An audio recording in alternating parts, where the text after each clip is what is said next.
Hi guys, this is just a really short video on how to replace the rear spring on a Toyota Avensis T27 Estate. As you can see, we've already gone ahead and got the old spring out here.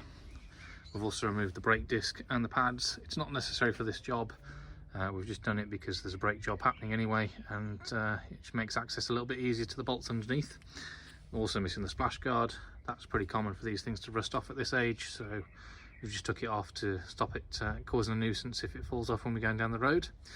To do this job, it's pretty simple, but if your car is as rusty as mine, it is a bit of a challenge.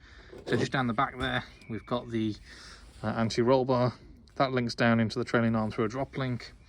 It should be easy to remove with a couple of simple tools, a couple of spanners, but in my case, it was severely rusted, so I had to cut it off, and that was quite time consuming.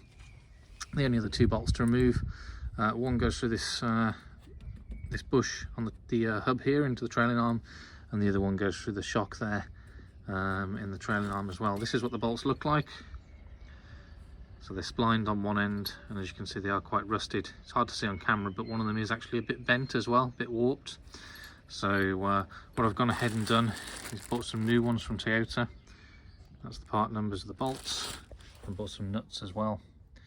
So that's the part number of those if you need them. They weren't cheap. It's cost me about £42 here in the UK for these 4 bolts and 4 nuts.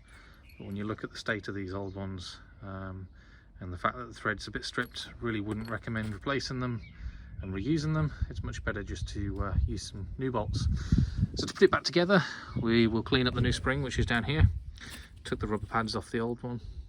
We're just going to put some silicone spray on there and clean these up a bit. And then we'll clean the arm out, reseat the spring back into its housing so it's located properly, put the bolts back through under here. We'll jack the arm up so it's at ride height. Then the most important thing is to torque the bolts up to 90 Newton meters on both the bolts, and it's done on the bolt side. And then obviously replace the drop link at the back.